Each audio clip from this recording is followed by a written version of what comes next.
Bueno, estimadas, estimados, buen día.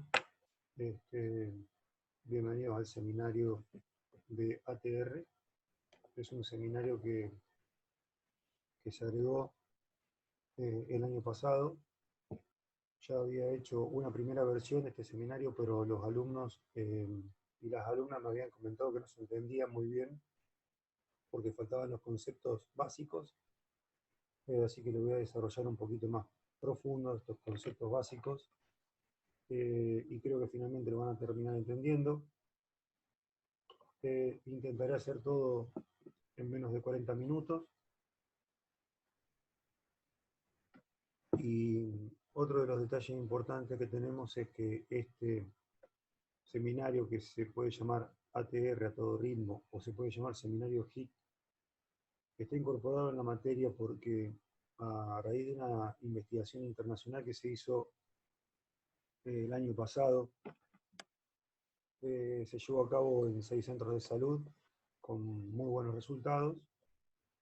Y la herramienta fue básicamente utilizar un entrenamiento intervalado o intermitente de alta intensidad para las personas que sufrían enfermedades crónicas no transmisibles. Y estas enfermedades que, que representan un grupo, las más comunes que voy a nombrar, la diabetes,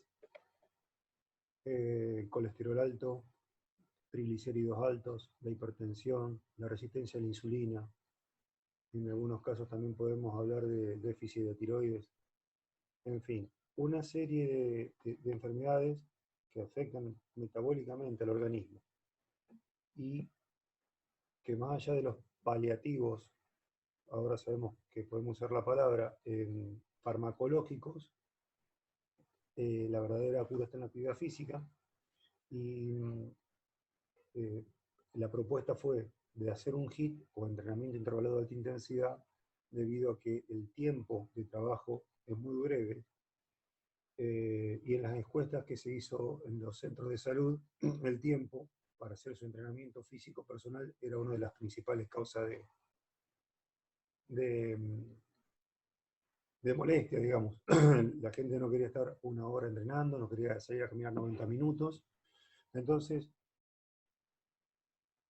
se decidió tomar esta herramienta y lograr que en 21 minutos o 25 minutos de entrenamiento la persona lograra consumir calorías y lograr aumentar su metabolismo de una manera parecida a lo que puedes lograr entrenando un aeróbico de 90 minutos.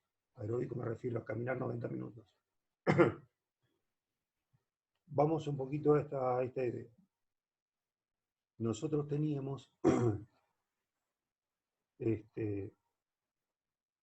pacientes con sobrepeso, con dislipemia,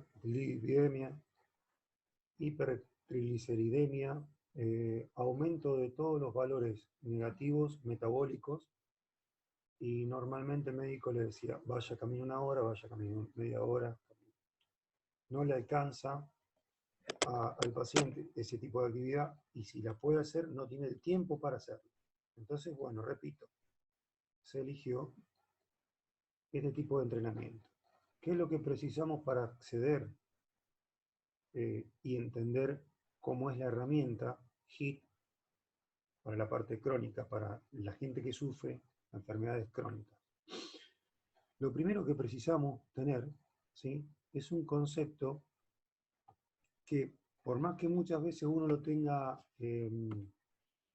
lo haya visto, lo haya leído, no termina de engranar, de darse cuenta bien el detalle. Entonces yo voy a tratar, sin que sea extremadamente largo, hacer un breve resumen de algunas cosas que precisamos para comprender esto. Imagínense ustedes dos personas, está bien, que tienen 100 kilogramos de peso. 100 kilogramos de peso. Estos 100 kilogramos de peso representan un metabolismo, ¿tá? Representa que el organismo tiene que metabolizar oxígeno y el alimento para estar con vida. Es decir, que las kilocalorías basales de un paciente con 100 kilos, vamos a suponer que sean de 2.900 kilocalorías. Este tipo tiene 100 kilogramos y de forma basal consume 2.900 kilocalorías. ¿Qué es lo basal? Pues bien, es el metabolismo tomado en reposo. También hay algunas diferencias sobre cómo se toma el metabolismo en reposo, pero a fin de cuentas, pensemos en esta persona que tiene 100 kilos, ¿sí? Y que estos 100 kilos representan un consumo de 2.900 kilocalorías. Si yo le hago una medición de bioimpedancia,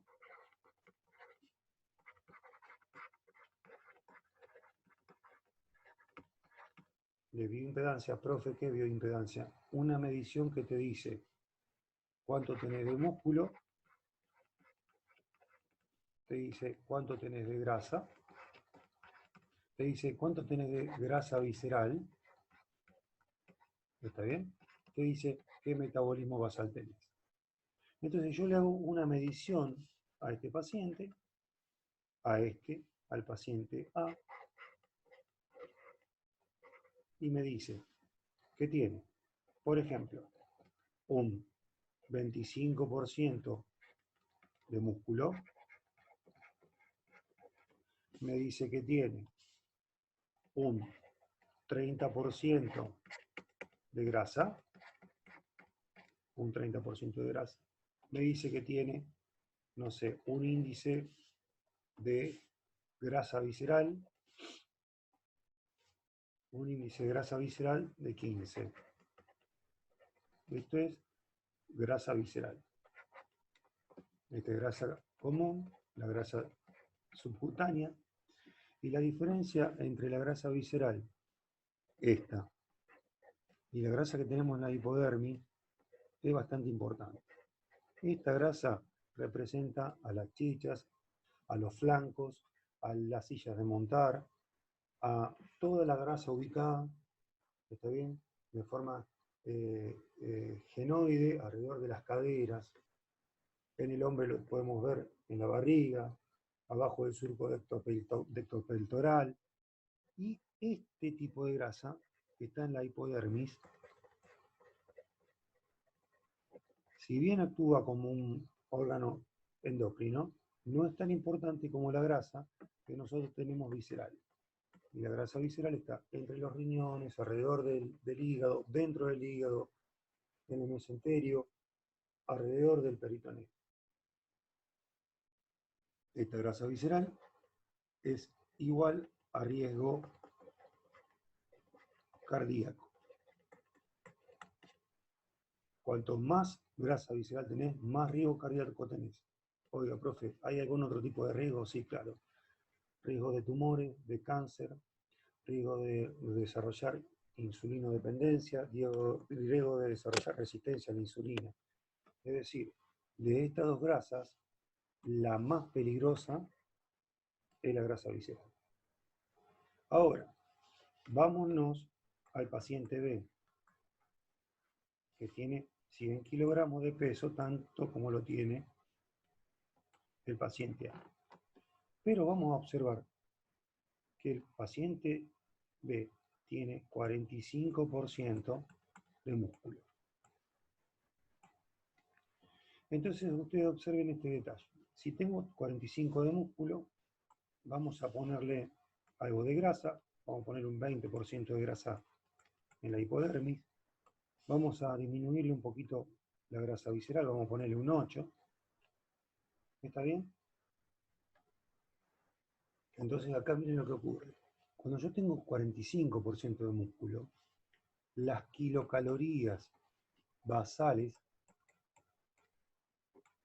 tienen que ser para 100 kilos mayor, porque tengo mayor requerimiento de oxígeno para el músculo. Vamos a ponerle que en reposo esta persona precisa 3.200 kilocalorías. El metabolismo basal en reposo.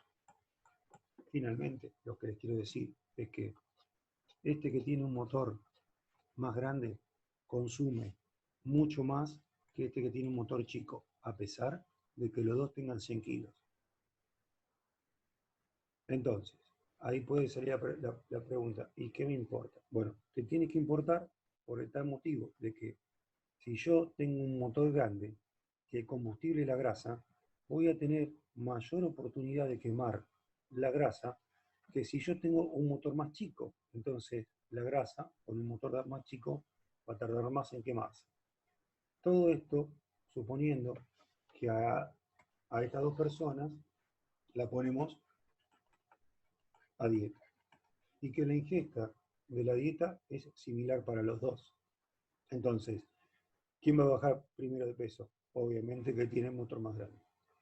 ¿Está bien? Ahora bien, si yo digo que con 3.200 kilocalorías el motor es más grande que con 2.900 kilocalorías, es de esperar que cuando la persona B, que es la que tiene el motor más grande, coma lo mismo que la persona, esta persona sufra mayor la restricción calórica que esta, porque esta persona va a sentir esa necesidad real, fisiológica, de tener que tener mayor ingesta.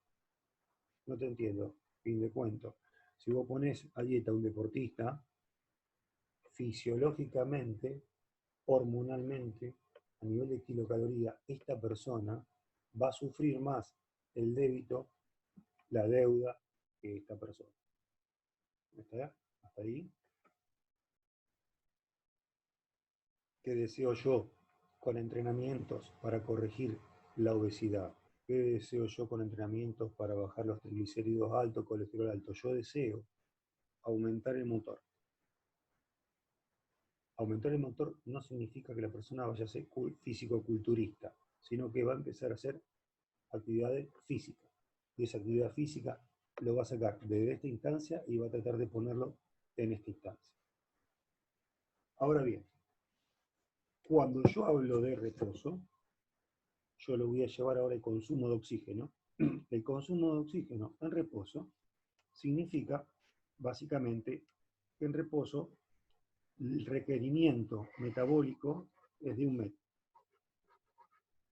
El MET es el mili equivalente metabólico o el metabolismo, digamos, de requerimiento básico de una persona. Y normalmente nosotros estamos consumiendo 3,5 mililitros de oxígeno por cada kilo de peso que nosotros tenemos por minuto. Esto es basal. Entonces ahora, la persona que recién se levantó, le toman mediante un medidor de gases cuánto consume y va a dar que consume 3,5 mililitros de oxígeno por cada kilo de peso que tenga la persona en cada minuto que pasa. Cuando una persona, por ejemplo, empieza a correr, ¿está? Por ejemplo, esta persona que consume 3,5 empieza a correr, va a llegar a lo mejor a consumir 10 MET. Y esta persona, por ejemplo, corriendo, vamos a usar el ejemplo de ahí, de 10 kilómetros por hora, a esto lo incrementa por 10. ¿Sí? O sea, aumenta el consumo de oxígeno cuando vos aumentás la actividad física. Lo digo de nuevo, yo tengo 1 MET en reposo. Este MET significa cuánto preciso de oxígeno. Ahora, si yo voy a correr y voy a gastar 10 MET, esto después lo van a ver ustedes en clínica, cuando vean la parte de cardio, 10 MET estoy corriendo, haciendo una carrera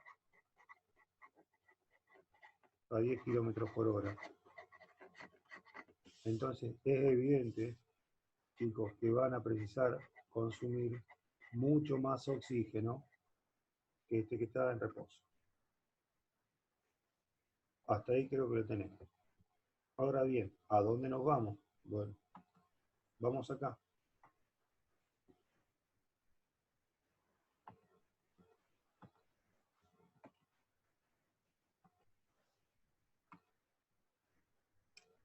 Otra vez química, profe. Sí, otra vez química. Acá nosotros vamos a ver dónde mierda está el oxígeno bendito, el consumo de oxígeno bendito que todo el tiempo se está hablando y nadie sabe dónde termina. Muchas veces se ha preguntado, sobre todo en histología, cuál es el destino final del oxígeno una vez que yo logro la hematosis o la difusión de gases. El destino final del oxígeno es la mitocondria. Por excelencia, vos vas a precisar que acá llegue el oxígeno y que la mitocondria produzca a través del ciclo de Krebs ATP. Entonces, yo inspiro y el gas inspirado de los gases aéreos que nosotros tenemos, hay un 21% que es oxígeno, de ese 21% ingresa a los tejidos para llegar a la mitocondria. ¿Y para qué la quiere? Para producir ATP. ¿Y ATP qué es? Es energía. Entonces, ahora volviendo al caso de la persona que tiene un metabolismo alto, va a precisar mucho ATP. Entonces, si precisa mucho ATP, el consumo de oxígeno es mayor, porque precisa más oxígeno para hacer ATP. Ahora, profe, solamente con eso, no, solamente con eso no. Vos precisás además meterle acá adentro, ¿sí? Meter acá adentro comida. Entonces, esa comida, ese sustrato energético, nosotros lo podemos entender por todas las vías que ustedes tuvieron en química, porque vos podés ponerle proteína, o podés meterle hidratos de carbono, podés meter grasa, podés meter piruvato, es decir, la guía sería el piruvato, pero se entiende, ¿no? Que ustedes cuando hacen el ciclo de Krebs están consumiendo cualquier cosa que se pueda transformar en piruvato y también en ácido láctico. Entonces el ácido láctico también es comida, literalmente, sustrato energético para la mitocondria.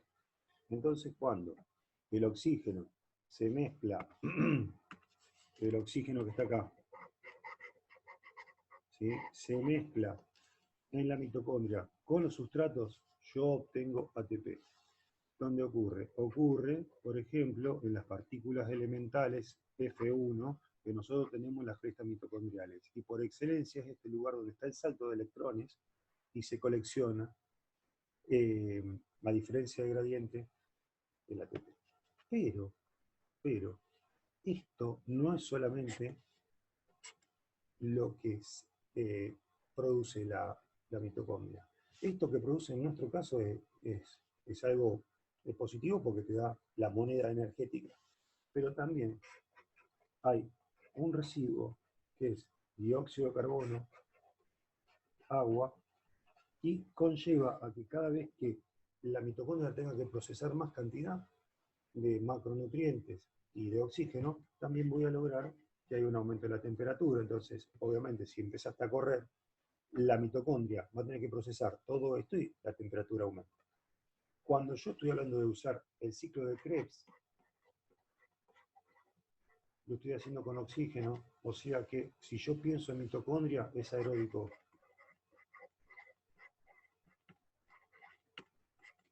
Ahora miren lo que pasa.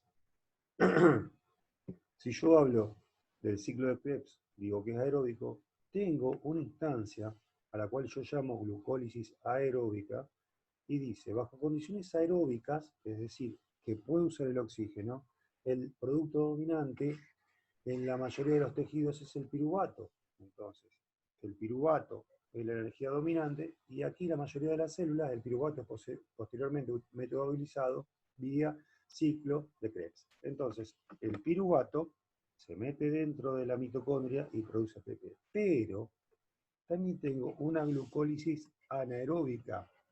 Entonces ahora lo que va a ocurrir es que la producción de ATP va a ser sin oxígeno. Y sin oxígeno no ocurre la producción de ATP en la mitocondria, sino que ocurre en el citoplasma. Y el resultado de esto, estoy haciendo un resumen, el resultado de esto va a ser que va a producir ATP va a producir ATP y va a producir ácido láctico. La producción de ATP vía anaeróbica es mucho menor que la producción de ATP vía aeróbica. En virtud de eso somos seres aeróbicos, no somos seres anaeróbicos. Por eso que nosotros producimos mejor la energía con oxígeno que sin oxígeno.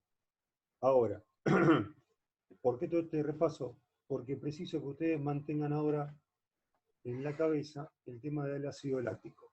Yo le dije que el ácido láctico va a ingresar como combustible dentro de la mitocondria, siempre y cuando la intensidad del ejercicio se lo permita. Si la intensidad es muy alta y la velocidad metabólica de la mitocondria no alcanza a procesar ATP, lo va a hacer de forma anaeróbica. Pero miren lo que ocurre. A medida que hay mayor cantidad de ácido láctico, lo que está pasando con el pH sanguíneo es que empieza a bajar. Y si baja el pH sanguíneo, la cantidad de hidrogeniones que existen empiezan a subir. Cuanto más ácido, más hidrogeniones. Y esta depresión, esta cantidad de descenso, del pH, nosotros en estado homeostático estamos acá, y un atleta hasta lo puede llegar a tener a 6.9, este estado de acidosis empieza a hacer que los metabolismos neuromusculares o de conducción nerviosa se vean alterados, porque el impulso nervioso está acostumbrado a viajar por 7,4, no en 6,9. Entonces, cuando yo lo hago muy ácido al organismo, empieza a haber una interferencia entre lo que es la contracción intermuscular y la contracción intramuscular.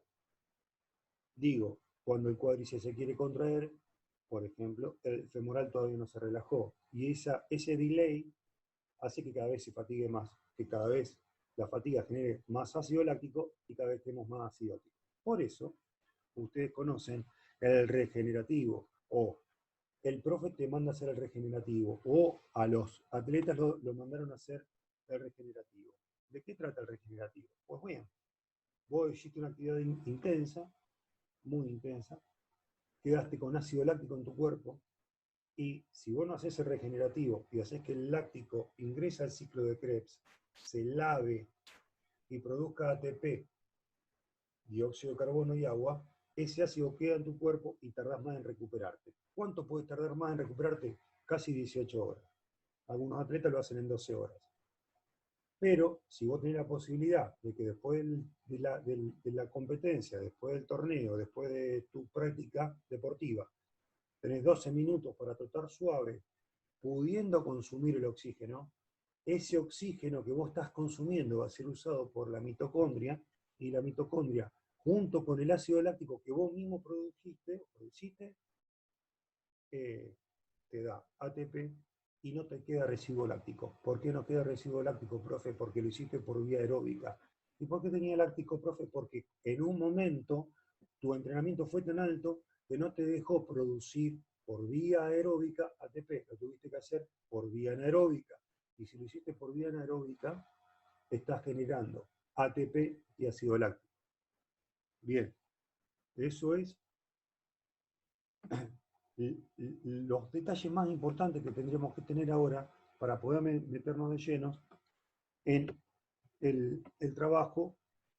A ver, déjame que lo encuentre, en la zona de ejercicio. Nos metemos de lleno acá con estos repasos que dimos y yo encuentro ahora una tabla de latidos por minuto y zona de ejercicio. Fíjense que zona de ejercicio también me están hablando de los años. Entonces, ¿cómo fue que nosotros hicimos la aplicación del HIIT o del entrenamiento intervalado de alta intensidad en los centros de salud? Se le hicieron hacer todos los análisis correspondientes para poder entrenar a la persona.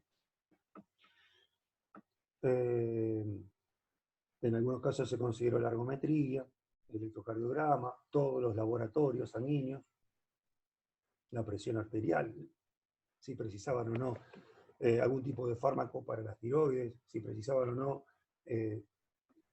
algún tipo de control porque era insulino dependiente o resistente a la insulina. Y fin de cuento, nosotros nos encontramos calculándole a cada paciente la frecuencia cardíaca máxima a la que la persona podría trabajar. Y normalmente nosotros decimos que la frecuencia cardíaca máxima es 220 menos la edad, y si estamos hablando de una mujer, 226 menos la edad. Pero esto ya se está dejando de usar y normalmente se toma 220 menos la edad. Eso me da la frecuencia cardíaca máxima. Luego de la frecuencia cardíaca máxima, yo voy a buscar la frecuencia cardíaca de trabajo máxima y la frecuencia cardíaca de trabajo mínima. Esto se calcula según la fórmula de Carbonell. Eso no lo voy a desarrollar hoy, pero sí les voy a tratar de explicarle esto.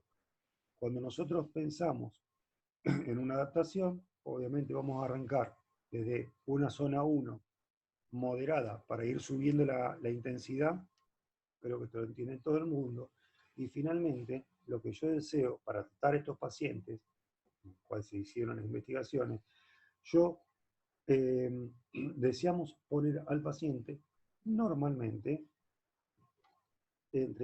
vamos a citar algo bastante prolijo, un 95% de trabajo o un 75% de trabajo.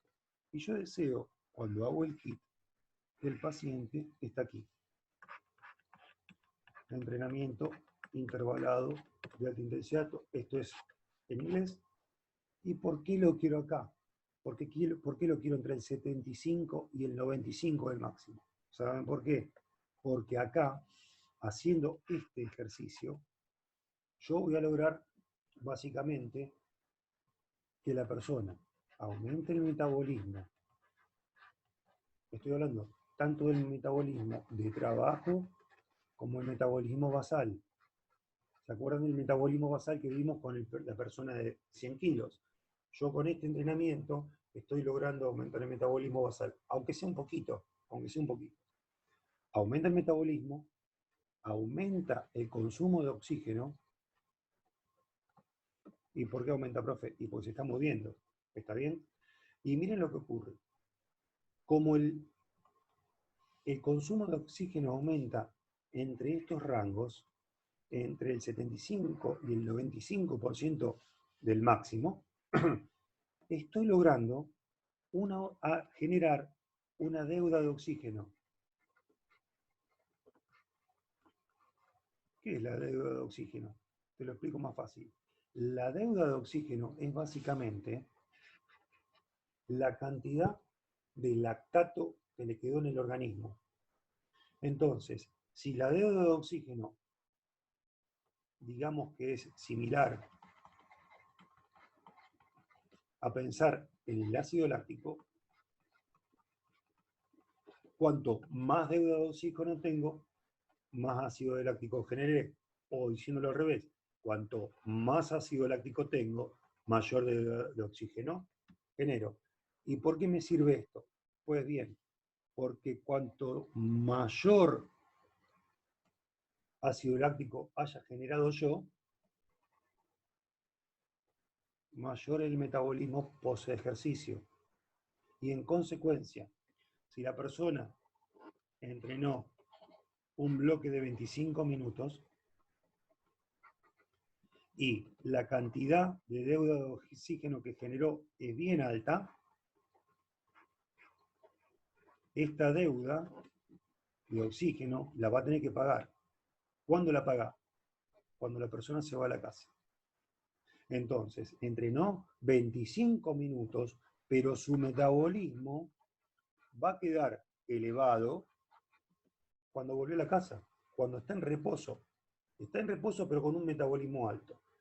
Y ahora viene el detalle. ¿Quién le va a dar de comer a ese metabolismo alto? Y bueno, va a precisar ATP. Pero como la persona está en reposo, el ATP va a ser conseguido vía ciclo de Krebs. ¿Y Krebs qué va a usar para producir ese ATP para darle de comer al metabolismo alto? Muy bien, va a usar el ácido láctico y va a usar las grasas. Las grasas, profe, ¿de dónde vienen? Te lo muestro.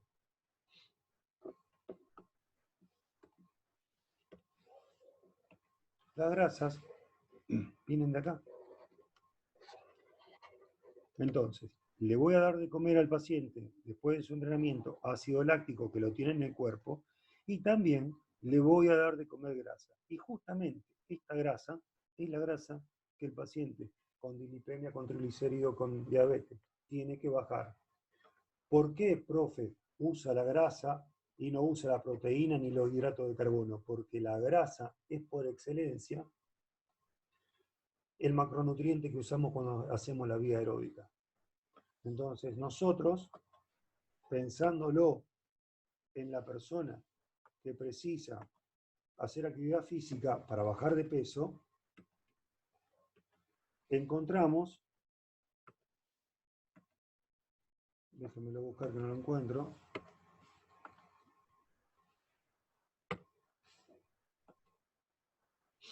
nosotros encontramos, si lo encuentro,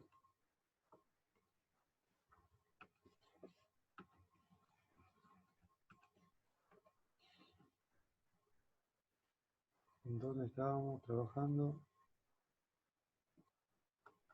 a ver si este será, no, voy a volver a este. Bien. Nosotros estábamos trabajando en un área en donde, primero, en el trabajo de HIIT, generamos una glucólisis anaeróbica. El resultado de esa glucólisis anaeróbica fue el aumento de ácido láctico, y cuando la persona se fue de reposo a la casa, esto lo logramos en 25 minutos, cuando la persona se fue a la casa, la persona, para tratar de cumplir con la deuda de oxígeno que tiene, va a usar el ácido láctico que nosotros le generamos y va a usar el metabolismo de las grasas para producir el ATP. ¿Bien? Ese sería el resumen, un resumen bastante rápido, pero creo que entendible, de por qué la selección del HIIT o del entrenamiento intervalo de alta intensidad para producir la deuda de oxígeno. Finalmente, les quiero mostrar otra cosa. Finalmente, miren esto. Si yo me quedo acá y pienso, ¿sí? miren esta. Acá el máximo techo, donde yo tengo que es trabajar casi al 100% de mi máximo, el consumo de oxígeno máximo. Si yo sigo esforzando el consumo de oxígeno máximo y digo, bueno, ahora yo me voy arriba del 100, bueno, ¿qué es lo que pasa? Pasa que yo estoy trabajando hasta el 100% al caño en aeróbico. Pero si yo me paso acá, ya me voy a anaeróbico. Y ustedes me pueden decir, pero profe, ¿qué me está diciendo? Si acá en el aeróbico usted ya generó ácido láctico. Sí, pero no genere tanto ácido láctico como si yo me paso del umbral aeróbico y me voy al anaeróbico.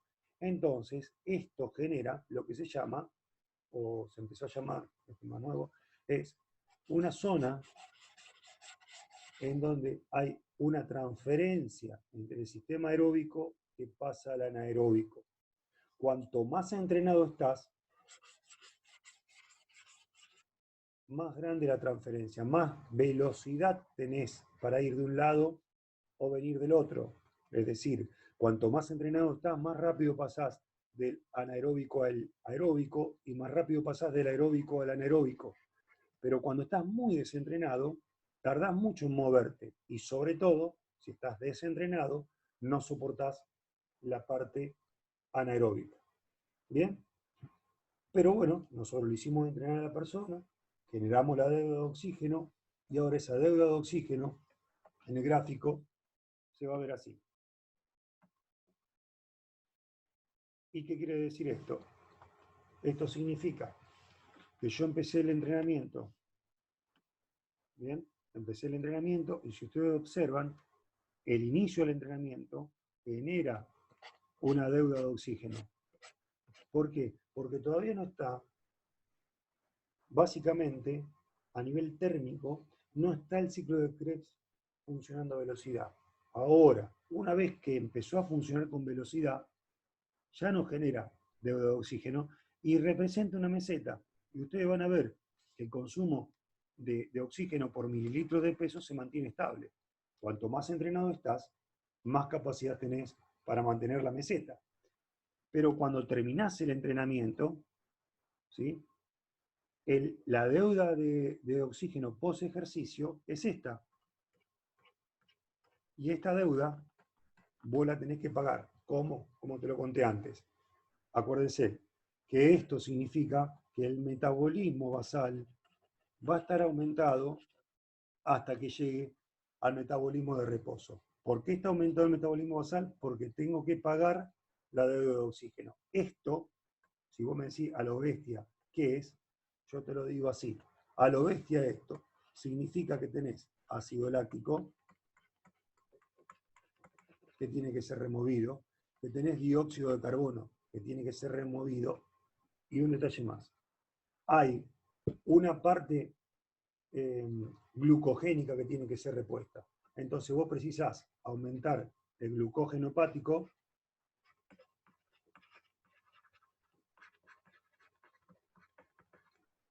¿sí? Tiene que haber una nueva recaptación de glucógeno y tiene que haber una nueva recaptación de lo que sería el glucógeno muscular. Estos dos por excelencia, pero en una persona que está muy desentrenada, también va a haber una reposición del glucógeno cardíaco y del glucógeno renal. Todo esto pasa porque vos entrenaste con intensidad 21 o 25 minutos. Esto fue la elección que tuvimos de herramienta para los pacientes que tenían sobrepeso, dislipemia, vuelvo a repetir. Profe, yo hago eso en CrossFit, yo hago eso cuando hago circuit training, yo hago eso cuando salgo a correr pasada, sí.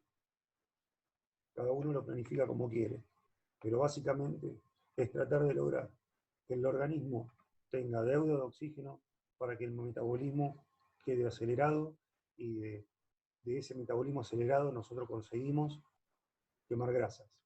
¿Está? Eso es esto es, chicos, una especie de resumen que logramos en muy poco tiempo. Son varios temas, pero básicamente para que conozcan cuál es el beneficio del entrenamiento intervalado de alta intensidad y por qué fue aplicado en los centros de salud. ¿Sí?